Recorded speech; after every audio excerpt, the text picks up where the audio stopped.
Well, hi everyone. Welcome to the platform category. I'm joined with Jeremy. He's the CEO of Anagram. Jeremy, thank you so much for joining me. I really appreciate it. Thanks for having me, Kyle. Appreciate it. I'm excited about this interview because we looked at over 160 companies that we consider a part of the platform category, which is really just tools that help a lot of providers that are not necessarily actively involved in patient care. And one of the things that really stood out to us was Anagram and how the solutions that they're offering, the fintech solutions that they're offering for healthcare providers. It's quite unique, and the capabilities on top of that is what makes them very unique. And we're going to get into that a little bit later, but before I even jump into questions, I think, Jeremy, we're going to cut really quickly to a good video that where you kind of go over the product in detail, so that at least the audience has a good visual and baseline of who is Anagram. Yeah. Let's do it. Hey there, my name is Jeremy. I'm the co-founder and CEO of Anagram. Anagram's a company that helps make health insurance effortless for both doctors and patients. When the typical patient goes to a doctor, they don't know how much they need to pay. The average doctor doesn't know how much they need to collect from patients in order to make sure they're making money. So we help both doctors and patients understand exactly how much insurance companies are going to pay for services, and then we administer the entire transaction for them, creating a seamless experience. Our product works in real time at a practice to allow doctors to pull a patient's eligibility and coverage, predict exactly what the insurance reimbursement will be so that they know exactly how much they should collect from the patient. And then we go ahead and file the claim and make sure the practice or the patient gets the reimbursement from the insurance company to make sure no money gets left on the table. This helps practices because they're getting more patients, they're going to generate more revenue, they lower their administrative overhead, and they have a better member and patient experience, which is what they're really looking for at the end of the day.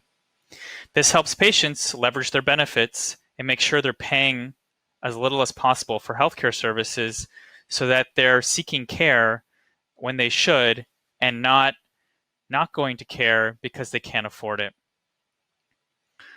We are in all 50 states. We service thousands of practices across the country, everything from the local mom and pop shop all the way up to national retailers.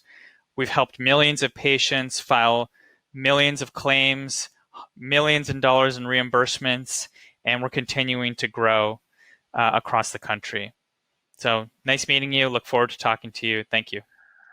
Wonderful. So I guess that the first place that I want to start, before I even go into product questions, is what was the backstory behind Anagram? Why did you start this company? Yeah, I mean, my co-founder and I, we saw a lot of problems around how medical billing was done in this country. I'm actually a Canadian. Grew up in a country where when you get sick, you don't really think about how much money you have in your bank account. You kind of just go to the doctor and get taken care of. And so it's really terrifying to live in a country where, the average person doesn't have $1,000 to their name and they're making their healthcare decisions based on what they can afford or what they perceive they can afford. So we saw all of the issues, the administrative issues in medical billing, insurance processing. I mean, for patients, there's always the runaround from insurance companies and doctors. No one really knows what the right answer is. There's so many people involved. So we just saw this as a massive need in the market, and we actually saw this as a particular need in the ancillary healthcare space, where you have eye care, dental, mental health. These are practices that are high cash pay practices, where a lot of people are maybe not even using their insurance, even though they have insurance benefits on the table. And the reason a lot of them don't use those insurance benefits is because there's so much friction to use them, and it's so hard. Most people just don't even understand what they're covered for. When they go to the doctor doesn't even know how much the insurance company is going to pay back. And then sometimes filing claims is just so cumbersome that they don't even do it, or they do it incorrectly. And then I'm sure many of you know what that means. It's collections, it's balance billing, it's all that kind of stuff. So our goal is to make that entire process of paying for healthcare a lot easier, and that's kind of the mission that we've revolved around. Cool, really cool. And jumping into the product, one of the things that really stood out to us was your ability to help providers accept out-of-network benefits or out-of-network patients. And maybe for those maybe who are not in the US or at different regions of the world, can you explain what that means first? And then after that, can you also explain what are the pain points that providers are facing when dealing with patients that are considered Yeah. out of network? Yeah, it's a good question. So there's, as a doctor, you have two options when you start practicing. You can join an insurance company's network, or you can not be in their network. Joining an insurance company's network means you sign a contract with that insurance company. You agree to certain fees and reimbursement rates. You agree to charge certain prices for various services. And then you get access to their database of patients. You're going to get patients sent to you from the insurance companies, because that's how most patients find their doctor, or a lot of them still do. And you sort of fill your book of business. So if I was a doctor that was coming straight out of med school, or out of optometry school, I didn't have a book of business of patients, I might consider going in network to fill my practice's book of business, because that's how I can make more money and fill that book. On the other hand, practices that don't contract with insurance companies directly need to advertise for their patients. They have to acquire patients through different channels. A lot of them are using social media, or their websites, or Yelp, or Google. And when a practice is out of network, that means they don't accept the in-network reimbursement rates that the insurance companies set out. And they can charge patients essentially whatever they want, or whatever is reasonable in their geographic region. And but just because a practice is out of network doesn't mean that patients can't use their insurance benefits there. Patients, when they sign up for insurance, they have both in-network and out-of-network insurance benefits, and that depends on the plan. Most PPO plans in the country have both in and out-of-network benefits. And out-of-network benefits are still there. They reimburse a little bit less, but many patients that go to out-of-network doctors don't realize that they have any benefits, or the process is so high friction that they don't end up using them at all. What you find in these ancillary healthcare spaces like eye care and dental and mental health and so on, is that a lot of people like to go out of network because they like their doctor, and maybe that doctor's not in their network. Maybe they got a new job and their insurance changed, and they've been going to this doctor all their life, and now suddenly that doctor's out of network. A lot of the time, out-of-network doctors tend to be higher quality because they've already been more experienced in practicing, and they've built their book of business. So there's a whole host of reasons why patients might go out of network versus in network. There's a whole host of reasons why practices might be in network versus out of network, but there are certainly pros and cons, and it also depends on the area of specialty. So, going out of network for a surgery is probably not a good idea. That's going to run you, hundreds of thousands of dollars potentially. But going out of network for an eye exam or for a lower cost transaction may be a better option depending on the price and location. Interesting. And so, and I'm curious on actually that last point that you mentioned. In some cases, it is actually, and you think it might be cheaper to go to out of network providers versus using what's already in your network. Yeah, it can be, and that is specific to certain ancillary or supplemental insurance plans, and it also depends on the prices that a practice is charging. So we operate predominantly in the vision care space, and a lot of the optometrists that we help sell glasses and contact lenses and offer eye exams. And so depending on the price point of those glasses, your out-of-network vision benefit may cover, say, $150. If that pair of glasses costs $200, you're paying $50 out of pocket. If you go in network for the same pair of glasses, you may pay a 10-20% co-insurance or copay, And so you may be paying a couple dollars more to go out of network, but it all kind of washes out in the end. So it really depends on where you go and what the prices are of the practice. I see. Uh, is this and this is a the primary problem mostly in the U.S., would you say? That's a good question. I mean, I'm most familiar with the U.S. It's certainly less of a problem. I'll use Canada as an example because that's what I know. Mm, While while vision and dental are two supplemental benefits that are actually privatized in Canada, where you have to go and get separate insurance, more broadly speaking, for health insurance, this is not much of a problem in Canada because every sort of in a single payer healthcare system, every doctor you go to is kind of covered under the broader health insurance coverage. mm, In the United States, it is a substantial problem because doctors go to med school and then to treat patients and then end up running businesses when they open their own practice. And doctors are not always the best business people. And I mean, why should they be? They went to school to treat people.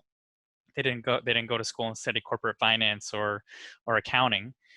And it's tough to run a business. It's tough to figure out, which insurers to be in network with, which to be out of network with, how to set your prices and your fees, how to bill, make sure that your accounts receivables are healthy, and so on. So mm, it's a really big problem in the United States, and that's why you have such a big industry around revenue cycle management and medical billing mm. and all that stuff. Okay. Well, and I'm curious, how do you make it possible for these providers or some providers to have the ability to accept out of network benefits? The um, the easiest way to understand it is we connect to insurance companies. When a patient walks in to the practice, we ask the doctor or the staff to put in the insurance information from the patient. We ping the insurance companies, we get all that data in real time. And then we spend a lot of time building a system that parses that information really, really quickly and interprets it in a way that makes it understandable for both the patient and the doctor. And then what we do is provide mechanisms for the practice to understand what the insurance reimbursement is actually going to be. So we predict what the insurance reimbursement will be based on the services that the patient is receiving. So just having a plan in front of you is kind of useful, but it's not really that useful until you know what services the patient is receiving and how those services map onto the plan and what the actual math works out to be for the reimbursement. So we filed a lot of claims. We have a huge data set, and we understand exactly what the insurance companies will reimburse.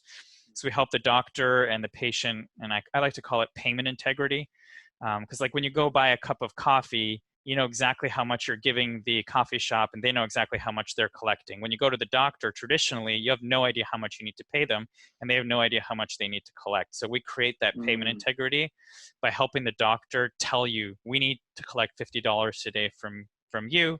We're not going to be sending you a bill in the mail later because we know that we're going to get the other $50 from the insurance company. So we create a little bit more certainty around the transaction. And then we actually go through the process of filing the claim for the practice, making sure that we're scrubbing it, that it's being submitted properly, that it's not going to get rejected or denied. And then following up and making sure practices actually get paid at the end of the day, which is what they care about. So mm, that whole stack that we've built is really important for a practice to operate effectively if they're accepting out-of-network patients, because otherwise they would be left making tons of phone calls to insurance companies and filling out paper claims, which is not mm. fun.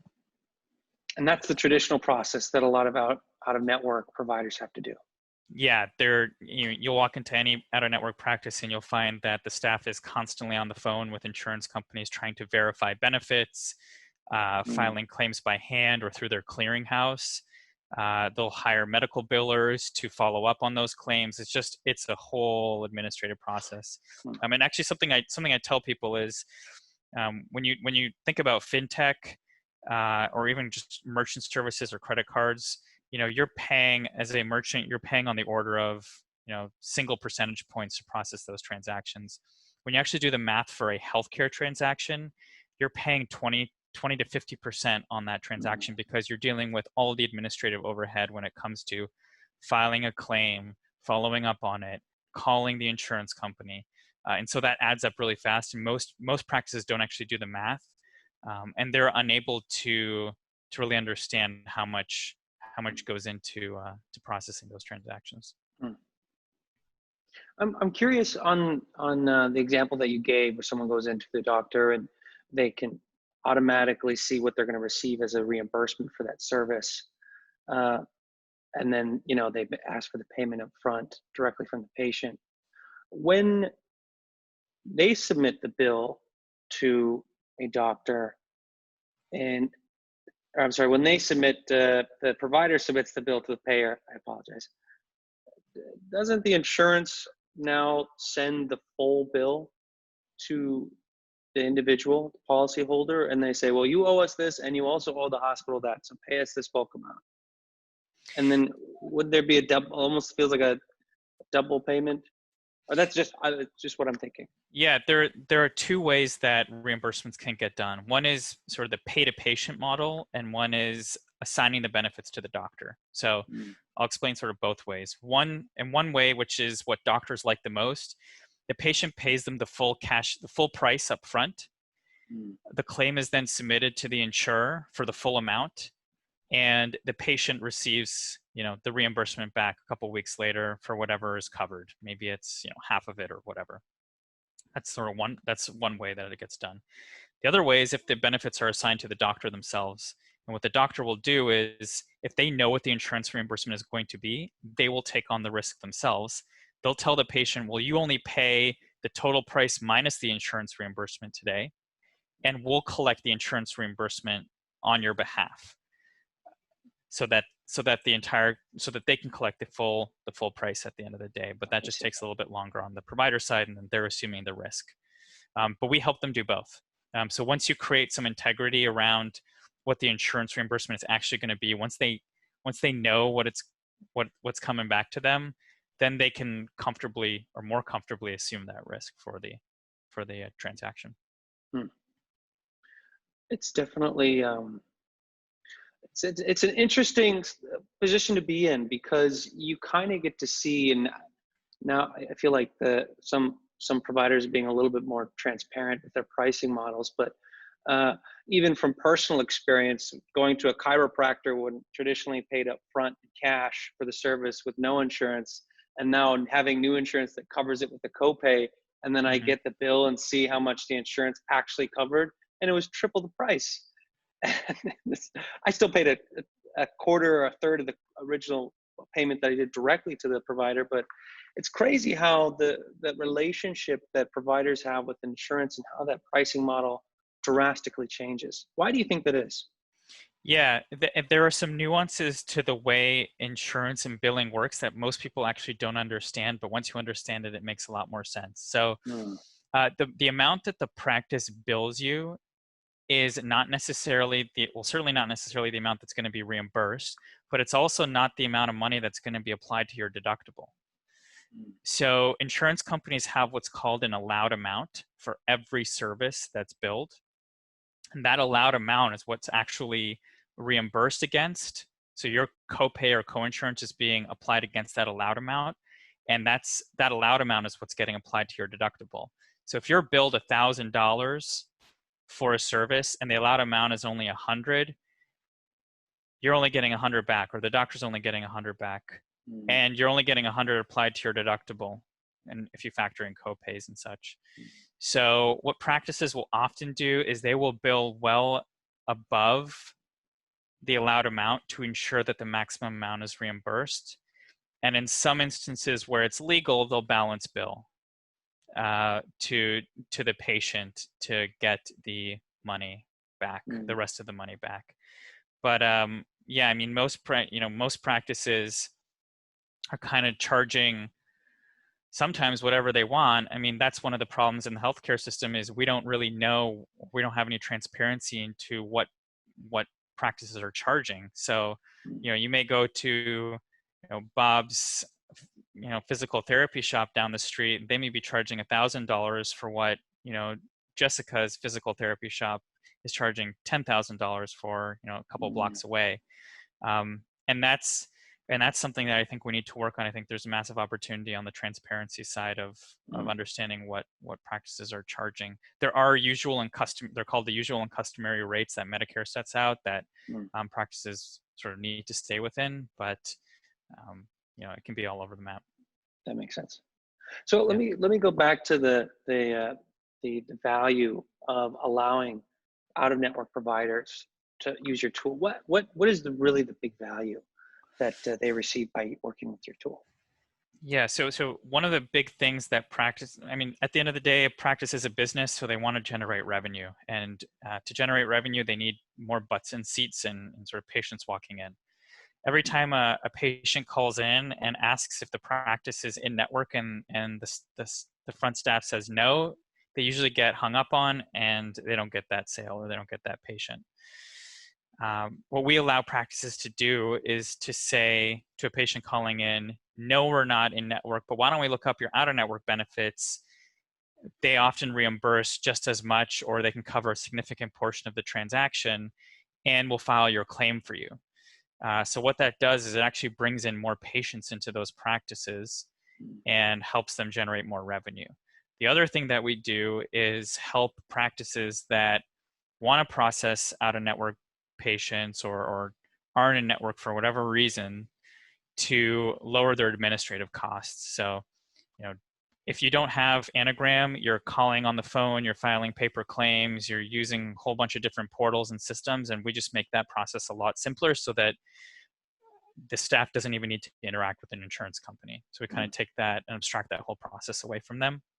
And then the last, I think one of the most important value props that we offer to doctors is it's just a better member experience. It's just a better patient experience. And patient experience is so important these days, especially in times of COVID.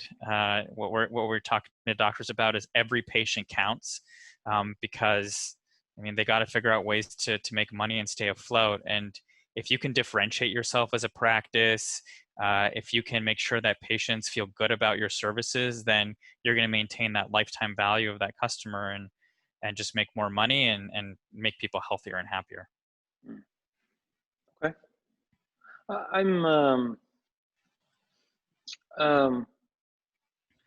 think you talked a little bit about it earlier, but what kind of providers do you typically work with, or what providers typically use your platform? Yeah, we work with, we're very heavily indexed to the eye care market. So ophthalmologists, optometrists, and opticians. That's the market we started in.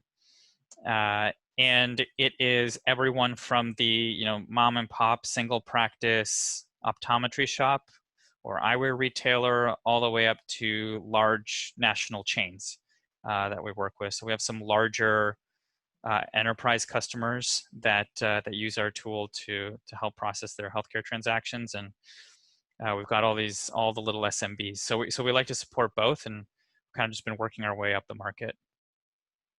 Awesome. And do you expect to stay within this segment of health, or do you expand to other types of care providers? Yeah, that's a common question we get. There is a lot of juice in eye care alone. It's a massive market, so we expect to continue serving this market and growing our product. And one of the things we were talking about before this call was that we're embarking on a really new, exciting initiative here, and verticalizing our product offering. So if anyone wants to talk about it offline, I'm more than happy to talk about it one-on-one. But there is opportunity in other specialties as well. I think dental, mental health, physical therapy, a lot of these other specialties that have the exact same problem as eye care. They're really high friction insurance transactions. In fact, interesting statistic, most mental health professionals are entirely out of network. Over I think 60% of them are entirely out of network. They don't take any insurance. So and mental health is an essential benefit. So nearly everybody has it on their health insurance plan. So people getting mental health services should be using that benefit. Otherwise, they're just leaving money on the table. But the process is so high friction that it's just almost not worth it sometimes. Gotcha. And you already highlighted the patient experience in this sense, but the patient actually doesn't interact really with your interface. It's really all on the provider, and they just guarantee that they're just going to deal all of the payment methods with the patient. The patient just has to swipe their card or pay cash that day. Is that a fair and accurate statement? Yeah. Yes. Okay. Yeah. We have a small a patient component. It's kind of like an intake form for high volume practices where patients can input their own information. But it's predominantly operated by the practice, and we found that to be a better model and more scalable because we can train the practice on how to use the tool. Insurance is super complicated sometimes, and training every patient to understand and use their insurance is a bit of an uphill battle. So we found more success that way. One of the other things I will mention is we received investment from a larger financial institution on our last round of financing, who is one of the larger lenders of for healthcare expenses, and so we're integrating that into our product as well. So my vision there is, one would be able to go into a practice, we would process their insurance benefits. And then for any remaining amount that's not covered by insurance, they'll be able to finance that on whatever finance schedule they want to. Just making like the ability to buy healthcare services a lot easier and a lot more affordable for everyone. Wow, I'm learning about more and more new features. This is the more that we chat. This is well, that's really cool. So it's in the future you actually do intend to offer financing as well, or actually have it as an option. Correct. Yep. Very Yeah, cool. that's the plan. And I think that just goes towards our mission of making it easier to pay for healthcare. So that's what we're trying to do. If we, if there's anything that we succeed at, and we just make it easier to pay for healthcare for a bunch of people, I'm gonna sleep well at night and feel good. And I think that ultimately it just makes the country better.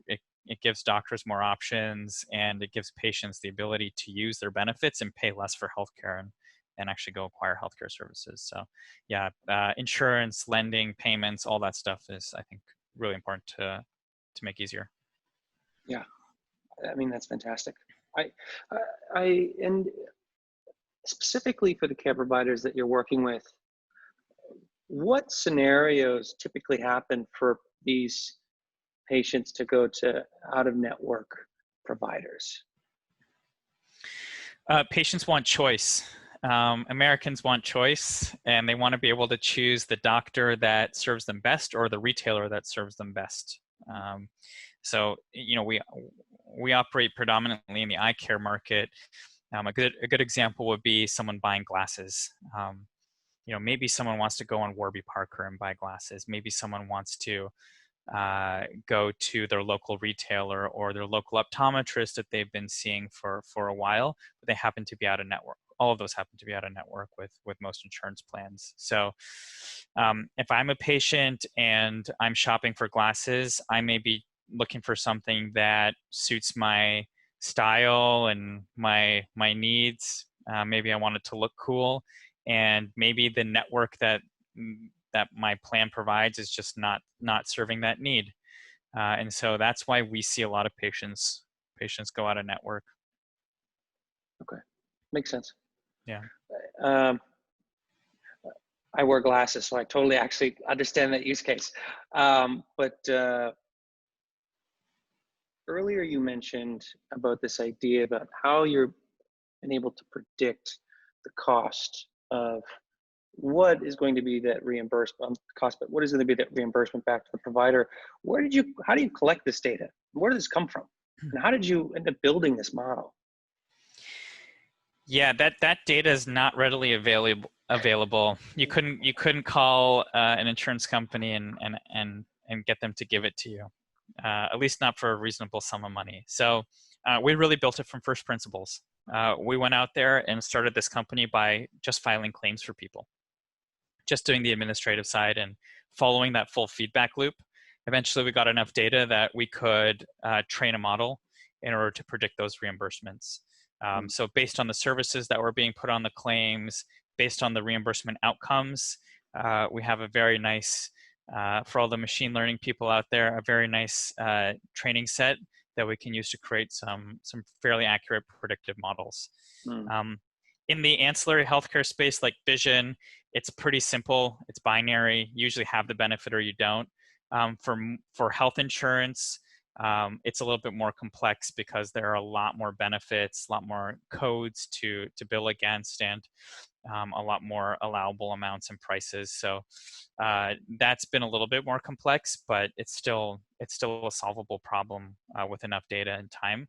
But vision is one where we pretty quickly got to a critical mass of data where we could predict that.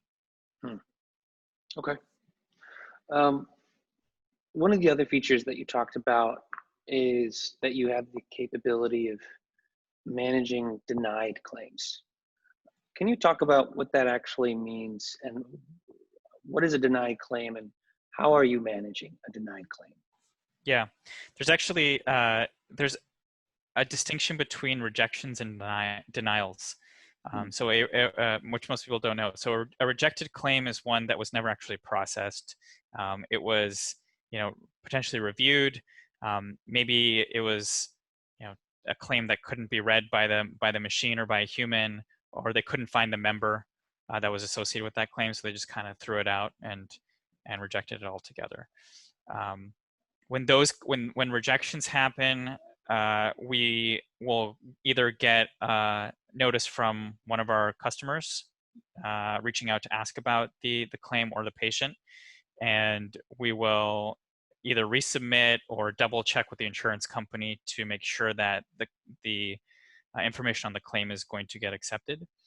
If a claim is accepted for processing and benefits are not paid out for whatever reason, that is a denial.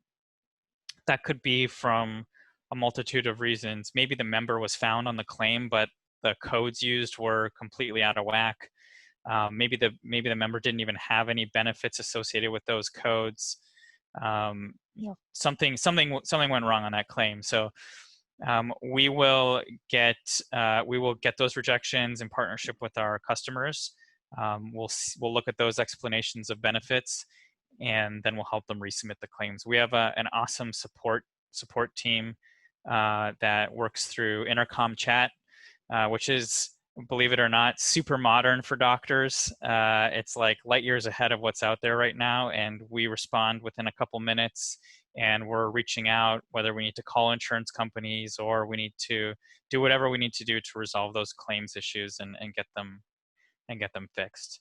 So we really abstract the process of a doctor or their staff needing to call the insurance company or reprocess the claim. We kind of do it all for them on the back end. Okay, that's very cool. And you talked about how you have the ability to predict reimbursements.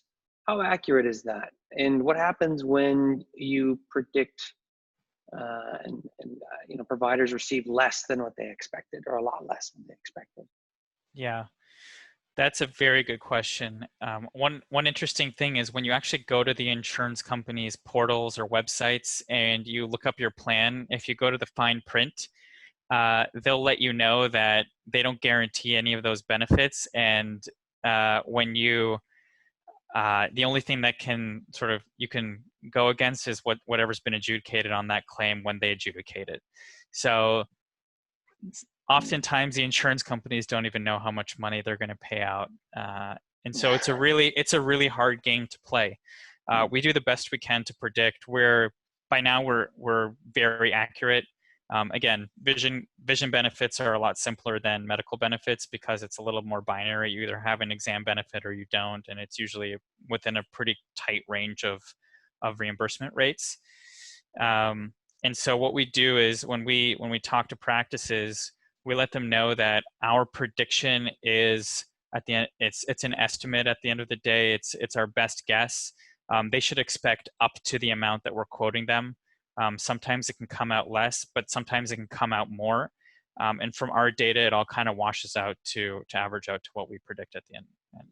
In the end, Great. Yeah. I think they already kind of answered one of my questions, which is what are the different types of payment methods of managing a claim? And we've already walked through that process, but one of the other things that I am curious about is how is your tool implemented and into whether it's a small practice or a large corporation? Is it a standalone interface? Does it connect with EHR tools? How does this work? You ask great questions. these are deep. Yeah, so we've taken a long time to build and craft a great user experience in our product. And as I'm sure you know, most other products out there in the healthcare space don't have a great user experience. I don't want to name any names, but they're often just older, more archaic systems. And we like the idea of having control over our user experience so that we can ensure our users get what they're paying for and basically get what we are promising them. So that's one reason why we've decided to have a standalone system. The other reasons why we have a standalone system is EHRs and practice management systems are notoriously difficult to integrate with. Maintaining those and making sure that they're reliable is just hard. It's a hard problem because they're so fragmented and there are so many. And we are lucky in that for this particular market that we are serving, the ancillary healthcare market, the alternative is usually being on the phone and filing things by hand. So they weren't really doing it before. So now they're just using a digital method to do that. They weren't really doing that in their practice management system or billing system before. There's occasionally with some of our larger customers that have built, like hacked together some processes, there are some parts that overlap and there's a little bit of double entry, but we've worked really hard to train staff on how to do that as efficiently as possible. So we have an amazing customer success and support team that trains people on how to use our software, trains people on how to integrate it into their workflow. And the hardest part that we find is not necessarily like the rote, and data entry and clicking around. It's more the conversation with the patient. The most uncomfortable thing that office staff usually have to do is having financial discussions with patients. They don't like talking about money because it's totally uncomfortable. So we make that process. We give them cheat sheets. We even give them sales scripts on how to talk to patients and how to approach the topic of using your benefits in general, and more specifically, their out-of-network benefits. What does that mean for them?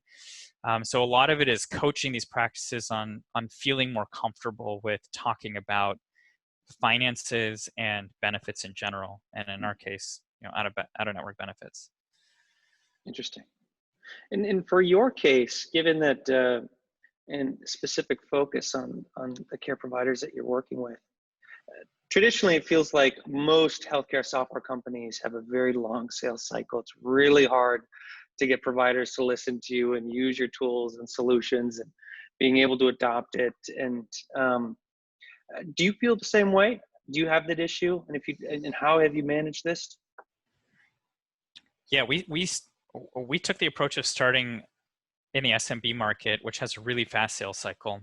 So on the SMB side of things, we're signing a new practice up the sales cycle is roughly 2 weeks. It's really fast. We have an inside sales team. We do a lot of inbound marketing. Most of our new customers are inbound leads through our various marketing channels. We're calling them, we're demoing them on Zoom and via video conference, and they're signing up really fast. When it comes to the national retailers or the larger sort of big box customers, yeah, those definitely take a little bit longer. But I mean, we found some of them to roll in fairly quickly because of the demand at times where they just need a lot of help with insurance, and insurance is complicated. So it's one of those things that most people know they need help with. But we're lucky in that we started kind of on the SMB side and have been working our way up to the mid-market and enterprise from there. Gotcha. Interesting. Yeah. And what is the business model? What is the relationship that you have with providers? How do you charge them? Or do you charge them? We charge doctors, yes. We have lots of paying customers. They we use two pricing models. We're actually testing a consumption model right now, and historically we've had a flat fee pricing model. So many of our customers pay a flat subscription fee every month, and a lot of our new customers are starting to pay a flat subscription fee plus a percentage of their utilization, whether that's claims or eligibility and so on. So we're starting to eat into the transaction now. And we're just kind of experimenting to see how that maps against our flat fee, all you can eat model. But doctors seem to like the option for both. And it really depends on the size of the practice and how many patients they have. Practice that sees fewer patients might like a consumption model where, utilization model where they can just pay when they use it.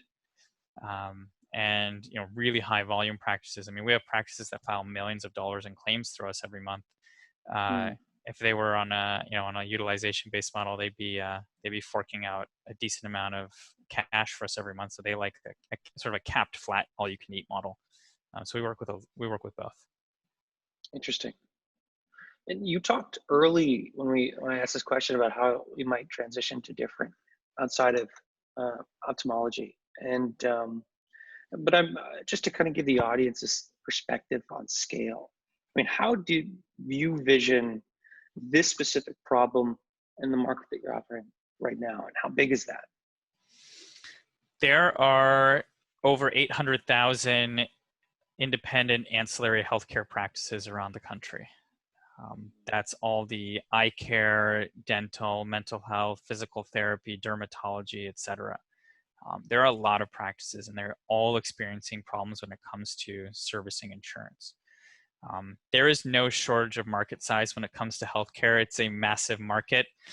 There are massive structural problems in the healthcare space, and there's a ton of opportunity to eat into those administrative costs from a revenue side, but also to lower the overall cost. So one thing I mentioned earlier was that the average fintech transaction is single-digit percentage points, interchange, merchant fees. When you get to healthcare, you're dealing with 20% and more. Depending on what study you read, you'll see hundreds of billions of dollars spent on insurance administration every year. So if you can lower that 20% to 18%, that's a couple percentage out of a couple hundred billion. You're saving the system a lot of money, and you can make a lot of money on the side that way. So I think there's a ton of opportunity there in terms of saving costs. There's a ton of opportunity in terms of providing more value for doctors and helping them serve patients more efficiently. And there's a ton of value to sort of verticalize what we're doing into other areas as well, and help with other things too. So awesome. Yeah. I'm curious, how has the pandemic affected your business? It's been very interesting. So it definitely impacted the small mom and pop shops for those first couple of months.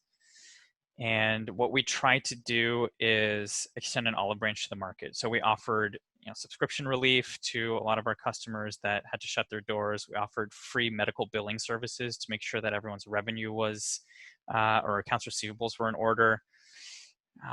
So it's really made us as a business reflect a little bit on our mission and what we're trying to do for practices and patients. From the revenue side, it's been surprisingly great. There have been a lot of changes in the eye care world and in the healthcare system at large that have provided tailwinds for us to grow our revenue and service more and more customers. I think one thing that's important to understand is with COVID, practices now are limited in the number of patients they can see per unit of time. And so what's really important for them is to make every patient count, like not necessarily extract as much revenue from each patient as possible, but make sure they can service those patients to the best of their abilities and use those insurance benefits that they have on the table. So I think it's just being more capital efficient as a practice, leveraging all the resources that they have, and resource is the largest payer of healthcare, so making sure that they leverage insurance really seems to resonate with our customer base. And so it's been really exciting to see the pickup after the initial quarantine shutdown was sort of lifted. We'll see what happens for the rest of the year. I have no idea what's going to happen. I don't think anyone really knows, but I'm It's hoping been that. a heck of a year, yeah. But it's interesting. I mean, there's especially looking at and having a lot of these interviews with a lot of founders in different categories.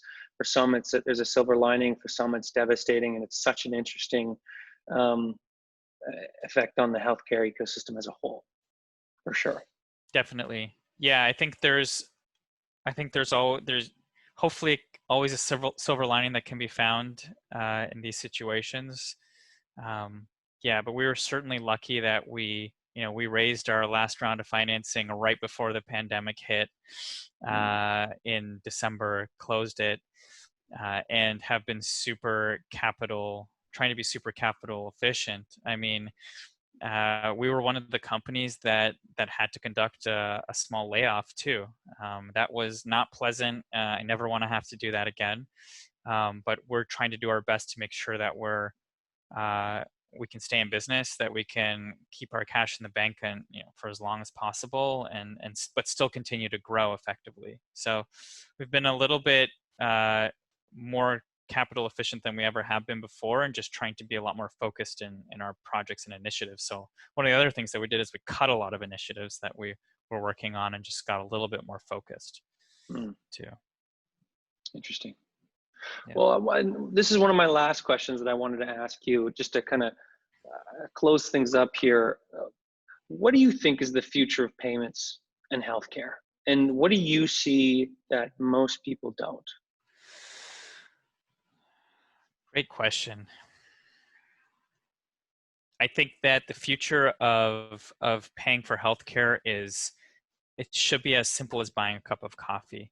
I think there should be transparency around rates. You should know exactly what you're getting into before it happens. I don't think that lack of transparency is necessarily malicious. I think it's just a structural problem that we need to fix through technology and sort of potentially policy change. I think having transparent rate cards, transparent supplemental benefits that provide discounts on services would be very valuable for the system. And offering insurance products that are super easy to use and administer. I think those are really important. And then, honestly, I coming from Canada, I honestly believe the United States has the potential to have a phenomenal healthcare system. I think a lot of the pieces are in place. The technology, forefront of technology, some of the best doctors in the world. If you have the money, you can access it. If you don't have the money, it's hard. And so I think a lot of those problems are due to the fact that there's so much bureaucracy and so much at cost and administration.